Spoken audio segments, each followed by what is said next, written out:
Welcome back to Let's Play Zelda Classics Stranded. I'm pt16. Today we're going to take out level 8.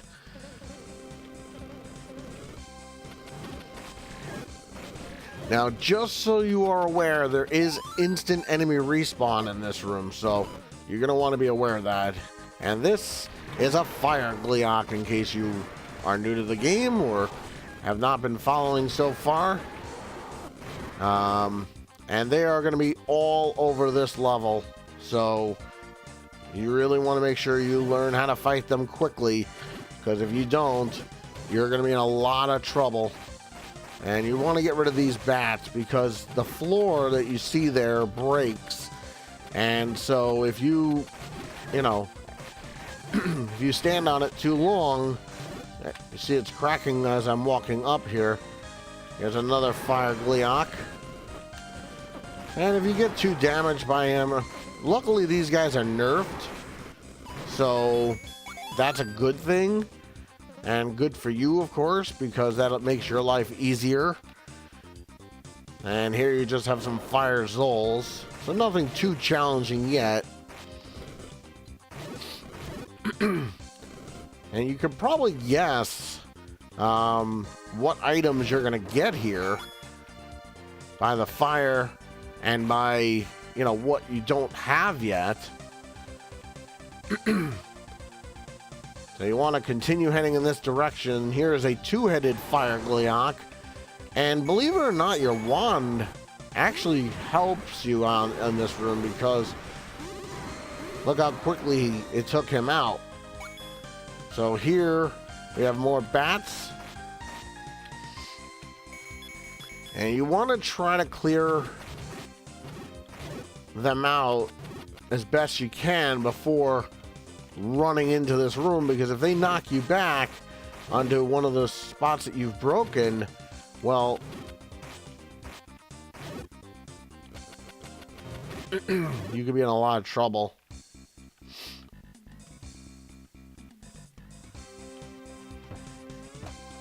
So once you get the key, now you can fall down here. And if you use your lens here, you'll find that there's a bombable wall here. And this hint here you have to figure out. And it took me a long time to figure out. Wait for a while in a hot and dangerous place. I'll show you where that is, but basically you need to figure that out or you'll never beat this level. And there's a lot of rooms that are fiery and dangerous, so it's not necessarily the best clue that could have been given. There could have been better clues, I think, but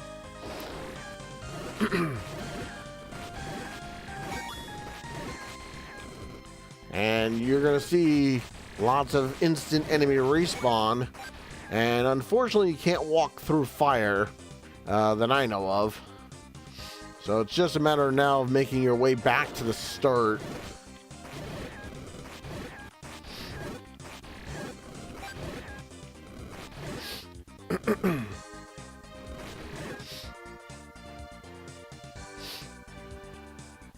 So now we can, and there's nothing to the left, by the way, so you don't have to go there.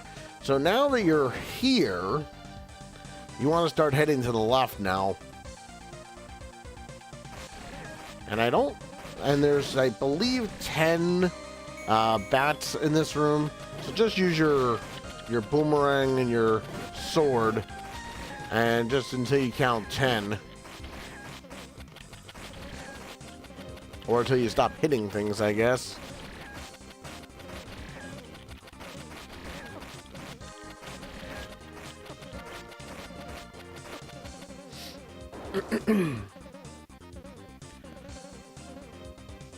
And these guys are Magic Pole's voice, and pretty simple what you can use for them. It is your magic wand, and these guys will respawn each time also. And if you really don't know where to go, you really want to be using your lens in this dungeon, if you don't know where to go.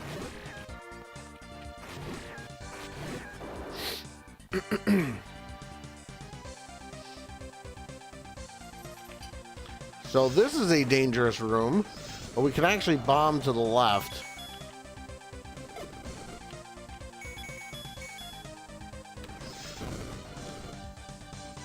And here's just more fire zoles.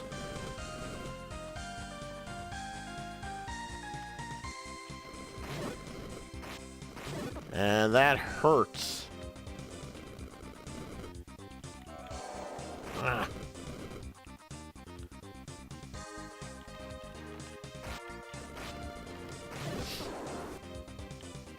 So you already know you can't go any further, you know, because you're kind of already off the map in a way.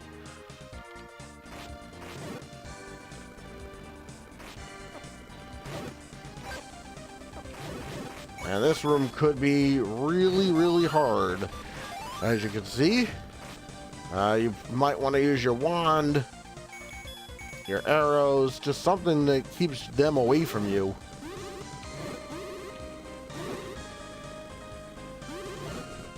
And yes, I believe this room also has instant enemy respawn. So, yeah.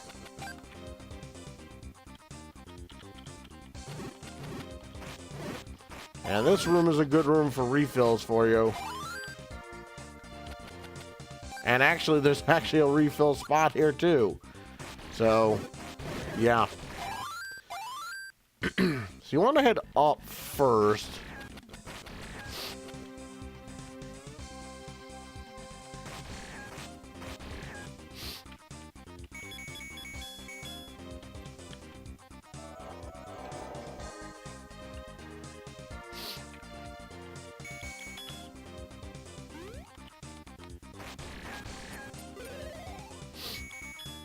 And you'll find a bombable wall.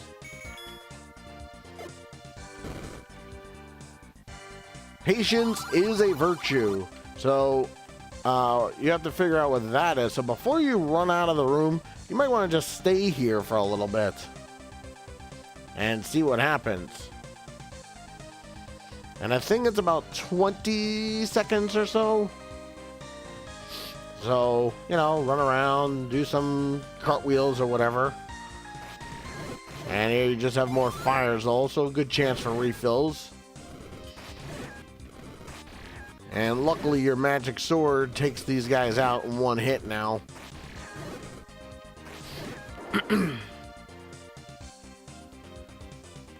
And here you have more magic Pole's voice. You know, use your wand to your advantage here. You might be able to get, you know, a couple of them at the same time. And if you're lucky enough to get a clock, that's even better. So just continue heading on this way. And look, and you'll find a key, and you must find this key. And yes, there's invisible keys in here also. So keep that in mind. So now we can head back up. And any extra money I can get. And it kind of brings you right back to the start. So now you have to backtrack through all those rooms that we were just in. So yeah, see instant enemy respawn here. And look at all this money. So you don't want to waste all of your magic on them. I mean, yes, it is a one-hit KO on them, but you want to save your magic a little bit. You know, in case you run into a fire Gleeok or something. Because it does, I believe, almost as much as your sword right now to them. So, just as an FYI, that is the dangerous room that the old man was talking about, the one I was just in a second ago. So that room there is the one that you have to be patient in, but it's easier said than done. Oh, clock, good. All right, so again, we're gonna go up now. And it's kind of cool that there's a Oh, I guess you can only use it one. Oh, no. Yeah. See, there's a, kind of a mini fairy fountain in a way. And yeah, this is why you might not necessarily want to use all your magic, because you got these guys, fire robes. I mean, it's fitting that you have to face them too, right? Get rid of all of them. And if you run out of magic for whatever reason, you know, you can take them out with your sword, of course. But fire robes aren't as bad as other whiz robes, so. And here you just have a bunch of Gibdos, so you know how to deal with Gibdos already. Just use your candle.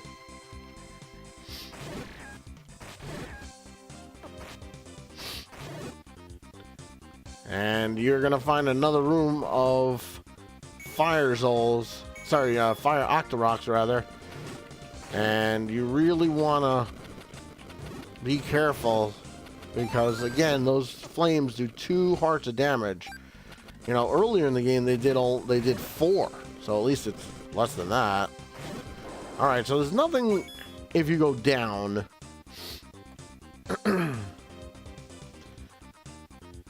And the same thing for this room. Just continue going to the left and ignore the guineas.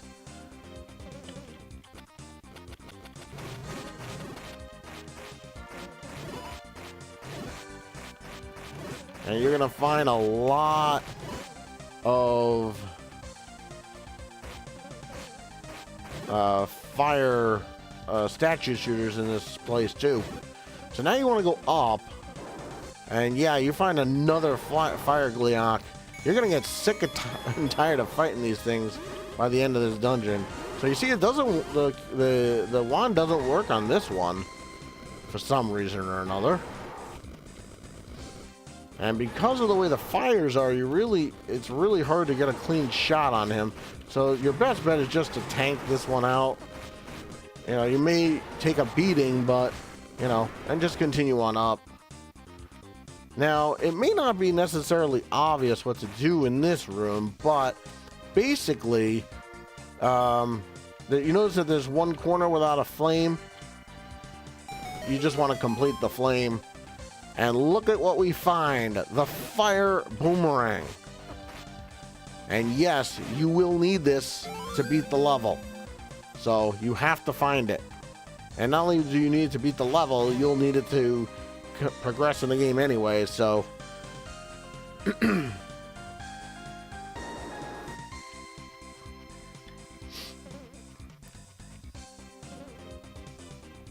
And this basically should take you back to the start. Yeah, so you're going to come back to this room quite a bit. So just to save myself a little bit of time and get myself a little bit more health, I'm going to use the F6 there. All right, so now that you finally have the fire boomerang, you can now head up. Because you wouldn't have been able to do anything about that. And what's good about the fire boomerang is it does, the boomerang itself does white sword damage. The flame part of it, I think, does wooden sword damage, if I'm remembering correctly. But what it's also good for is it gives you a long-range weapon against these guys, because it does, you know, more damage to them. And if you don't have your sword beams for whatever reason, so, you know, if you're in any doubt if there's something next to you, you want to always use your lens, because you can actually bomb to the right here, but you're going to find another key that you need, so you can't go that way just yet. Because you have to find a key first, and you can see this, whoops, did not mean to do that. You can see there's instant enemy respawn in this room. So having your fire boomerang is probably not a bad idea. And it also knocks these guys back and gives you a safe haven against them. So you actually want to head to the left, because, yeah, it's another fire Gleeok. This time 3-headed. And just do as much damage as you can before the heads hit you. And there you're going to find your boss key.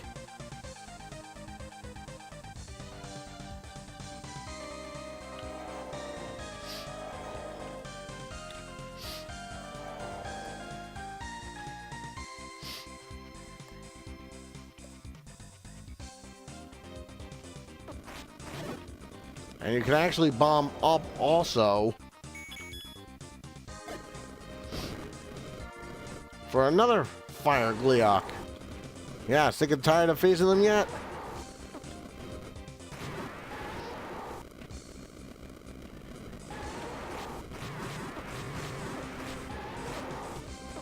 And there is your key for the room that's coming up. And this one is harder, and I don't believe the wand helps you against this one. No, it does not.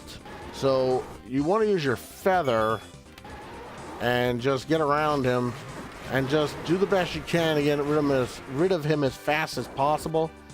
And you want to head up and look at what you find, the mirror shield.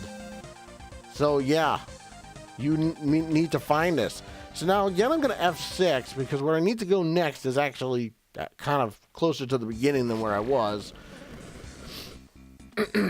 So now I have to kind of backtrack a little bit to that room that I showed you guys earlier with the room that's actually below me a little bit.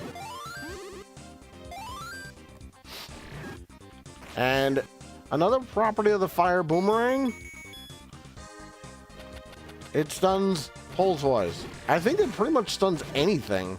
There's a couple of enemies that will not stun, like Gleeoks and bosses. But it stuns Dark Nuts, it stuns Wizrobes. It's one of the best items in this game besides the mirror shield, I would say. So now, here in this room is where you have to wait. And the best way to do this is just to use your sword as much as you can, hope for a clock possibly, and you know, you may get beaten up quite a bit in this room, so you want to just spam your bow and arrow until you get teleported or until you get a clock, whichever one comes first, and hopefully you'll get a clock. And we're one room away from the boss, or thereabouts. And yeah, you have more of these guys here. And luckily for you, there's an actual fairy fountain in this room, so you don't have to actually F6 back to the start and try to get through that ugly room again. And it would really stink if you didn't have the boss key and you came here. So, use your fairy fountain, free fairy fountain, and head up. And yes, you have another fire Gleeok. Oops. And if you position yourself in the doorway just enough, the fire cannot hit you. And it actually is not a bad idea to wait till you have full health, because you don't want to try to tank this thing out. Trust me. So you want to wait until you have full health, or at least until 2 heads are gone. Then you might be able to tank it out, but again, it's a risk.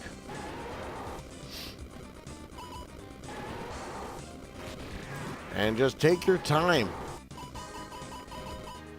See, now there's 2 heads gone. And now that the 3rd head is gone, now you can tank him out with... See, look at how much damage I'm taking. And that's with doing most of it from the doorway. And that is the end of level 8 in a nutshell. And now there's a couple of things you can do next. And now that, of course, you have the mirror shield,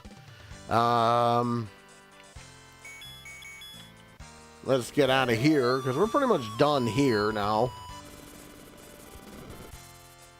And kind of where I want to be.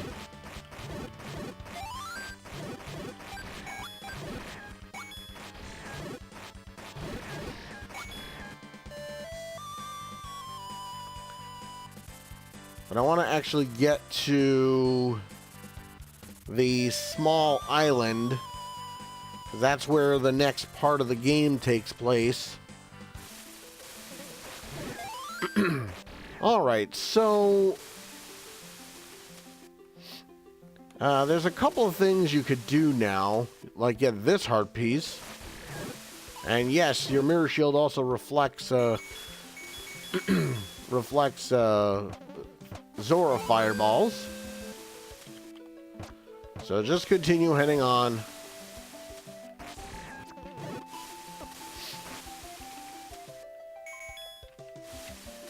So if you go in here, you'll see this fire that you saw in level 8. Well, now you could do something about it. And you got another fire Gleeok. And full damage he does, yes. So you can tank him if you want. Not the smartest idea I've ever had, but let's see if I can take him out. Hopefully he'll die any second now. Ooh, and I was right on. And yeah, there's a heart piece there. So you want to continue up. And this here is the checkpoint to make sure you have all the Triforce pieces. So welcome to the next part of the game. And I'm going to take a break here. So join me next time as we investigate the Stygian Mountains. I'm Nitro6003. See you guys all next time.